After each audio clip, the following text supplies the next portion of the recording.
माघ मास महात्म्य अध्याय 3। अपने गुरु के मुख से इस प्रकार का वर्णन सुनने के बाद राजा दिलीप कहने लगे कि महाराज ये पर्वत कितना ऊंचा और कितना लंबा चौड़ा है। तब वशिष्ठ जी कहने लगे कि 36 योजन ऊंचा, ऊपर चोटी में 10 योजन चौड़ा और नीचे 16 योजन चौड़ा है, जो हरि चंदन, आम, मदार, देवदार और अर्जुन के वृक्षों से सुशोभित है। दुर्भिक्ष से दुखी होकर इस पर्वत को और फल फूलों से परिपूर्ण देखकर भृगु वहीं रहने लगे और यहाँ पर कंदराओं, वनों और उपवनों में बहुत दिनों तक तप करते रहे। इस प्रकार जब भृगु ऋषि वहाँ पर अपने आश्रम पर रह रहे थे तो एक विद्याधर अपनी पत्नी सहित उतरा। वे अत्यंत दुखी थे। उन्होंने भृगु ऋषि को प्रणाम किया और ऋषि ने बड़े ही मीठे स्वर में उनसे कहा, हे विद्याधर, तुम बड़े दुखी दिखाई देते हो, इसका क्या है? तब विद्याधर कहने लगे कि महाराज, पुण्य के फल को पाकर, स्वर्ग पाकर तथा देवतुल्य शरीर को पाकर भी मेरा मुख व्याघ्र जैसा है। मेरे दुख और अशांति का यही एक कारण है, न जाने किस पाप का फल है। मेरे चित्त की व्याकुलता का दूसरा कारण भी सुनिए।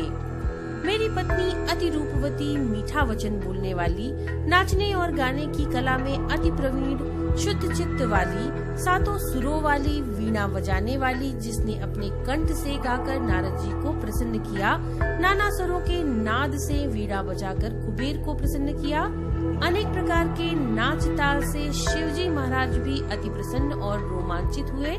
शील, उदारता, रूप और यौवन में स्वर्ग की कोई अप्सरा भी इसकी जैसी नहीं है। कहाँ ऐसी चंद्रमुखी स्त्री और कहाँ मैं व्याघ्र मुख वाला। यही चिंता सदैव मेरे हृदय को जलाती है।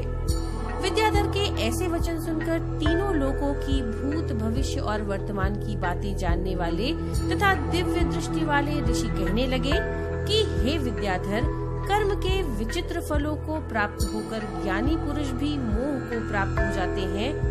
मक्खी के पैर जितना विष भी प्राण लेने वाला हो जाता है। छोटे छोटे पापों का फल भी अत्यंत दुखदायी हो जाता है। तुमने माघ मास की एकादशी का व्रत करके द्वादशी न आने तक शरीर में तेल लगाया और इसी पाप कर्म से व्याग्र हुए। उपवास करके द्वादशी को तेल लगाने से राजा पुरुरवा ने भी कुरूप शरीर पाया था। तब वह अपने कुरूप शरीर को देखकर दुखी होकर हिमालय पर्वत पर देव सरोवर के किनारे गए।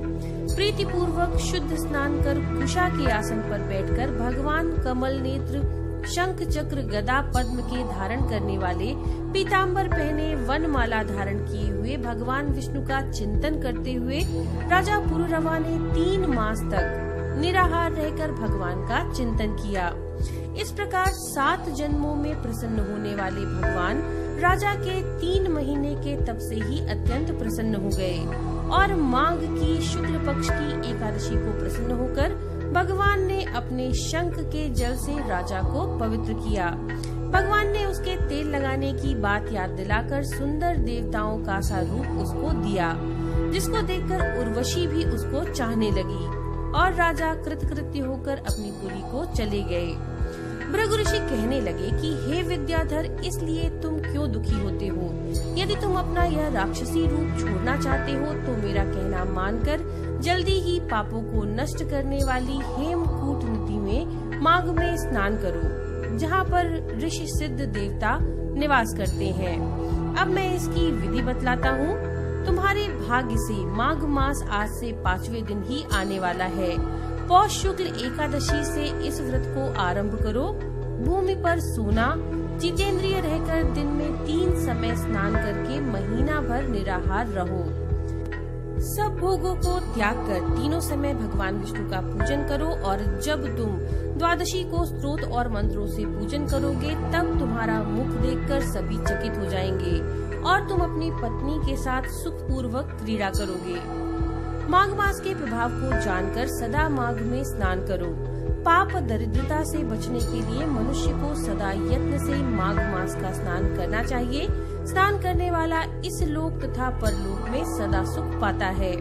वशिष्ठ जी कहते हैं कि हे दिलीप, भृगु जी के ये वचन सुनकर वह विद्याधर अपनी स्त्री सहित उसी स्थान पर पर्वत के झरने में माघ का स्नान करता रहा और उसके प्रभाव से उसका मुख देव सदृश हो गया और वह मणिग्रीव पर्वत पर आनंद से रहने लगा।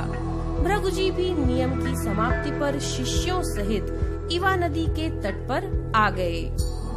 तो ये थी माघ मास महात्म्य की तीसरे अध्याय की कथा। नमो नारायण।